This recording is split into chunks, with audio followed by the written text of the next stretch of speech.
Hey, this is John Carlos, and I'm here with a look at the NECA action figure of Private Ricco Frost from Aliens. Now, this Frost figure appears to be using the same body that they've used for a lot of other Colonial Marine figures with, obviously new hands, new head, different paint job in the armor. But there is one new little difference, that, as far as I can tell, and that's that they've added a little joint to the footing. Like of the shoe here, you can see there is a joint sculpted in there for the toe. However, even with that hinge there, I've tried messing with this. It'd be cool if it moved, because I can't get it to actually move and articulate at the toe like it should. But it is nice that they included that. It'd be nicer if it worked, but whatever. The actual armor on this figure looks great. The paint job on like the shin guards, the chest piece, the shoulder pads, all that look really good. And the paint on the camo of his pants and sleeves looks really good as well. I dig the sculpting of the wrinkling of the fabric of like his sleeves and of his pants. They did a good job, as always, with NECA does, with sculpting the wrinkling fabric and whatnot. But the details of his armor are really, really cool on this. You can see, the writing he's got on the back of the armor there, and the artwork on the front, and his name Frost written across the chest. The paint of the camo on it, just the little blue and red paint there, the silver paint. The little crotch pad, the buckles going around the little leg piece, the little straps look really good. I mean, you can see that the paint on this is really, really great. The paint on the boots, the little rivets where the laces go. I mean, I can go on and on, but you can just see with your eyeballs how good and well painted this is. Also, they added a little holster pouch there for his pistol, which I've tried plugging this plug into the hole. It doesn't really stay in. But still, it's a good sculpt on that. The pouches on his belt look good. And his hands are well done as far as like just the general sculpt of them. But what I really want to point out here is his head. I think some people might argue that this is a bit cartoonish looking.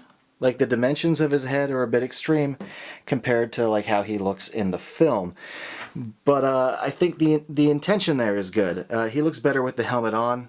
I can kind of see the likeness, but again, I don't think he did have a long head in the movie, but I don't think his jaw and kind of jawline was that pronounced. But still, I think the sculpt in the eyes and the eyebrows, the nose look pretty good. I think they did a good job sculpting the hair and painting the hair. The paint job on this figure is pretty solid. One of the accessories, like I mentioned, is the helmet. Go ahead and just put that on there, and it fits on really well. And the mic piece hangs really good, and it looks, I think, how it should as far as where it lines up on his jaw. The paint on the helmet looks good. The little padding on the back, the loose straps. I think this figure looks freaking rad with the helmet on. One little thing that'd be kind of nice is later in the movie when they're attacked by the xenomorphs, that eyepiece is down. It would have been cool if you could either pull an eyepiece down or if it was sculpted with the eyepiece in the down position. Now the figure comes with a bunch of other accessories, including the pouch of pulse rifle magazines that they had to collect. And I think this is a nice touch to include that, because it is a big part of, who this character is, as far as in the scene where he's attacked by the xenomorphs and, drops it and it blows up. Also, we have the flamethrower that he carries around, and it's really well sculpted. It looks good. The paint job on it is nice. So I got no complaints when it comes to how this flamethrower turned out. We also have his little camera mount, which I will put on the figure in a moment.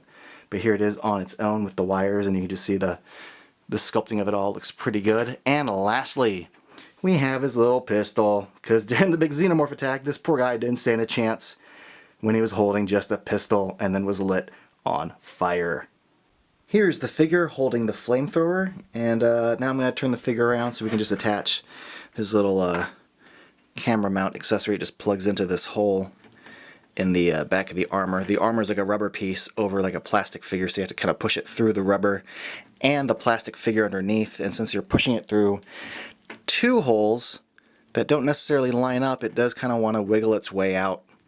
So that's a bit annoying. But, if it stayed, it would look, well, it would look like that. And it would rest right there like so. But it's not staying. It stayed on other figures that I've had, so that's a bit of a bummer, like other Colonial Marine characters. Also, for what it's worth, my figure's leg joints are a little loose, especially his ankle. But yeah, hopefully if you get this, your leg joints are a little more sturdy. The figure's neck joint is a little stiff. But yeah, there he is, holding the pistol. Elbow joints are good, shoulder joints are decent. He's got the double knee joints and the hinged ankles that swivel. Ball jointed head's a little stiff in there. I think there is a waist cut, but it doesn't really matter. Well, it does actually matter. You can get a good range of motion with it over the middle pad crotch area thing. But yeah, overall, articulation's fine. I wish the little camera thing stood in there, but as a fan of Aliens, as a fan of the Colonial Marines, and trying to have all the Colonial Marines, it's great having Frost. I kind of wish he had the motion sensor, because he's the one that's holding it when they find Newt, but you can just take that from another figure that's got a motion sensor. I dig this figure. I dig Frost. I think NECA did a good job with it. I hope we get more. Gimme Apone. Gimme Drake. Let's do them all. Thanks for watching, everybody, and follow me on Instagram and Facebook and all of that.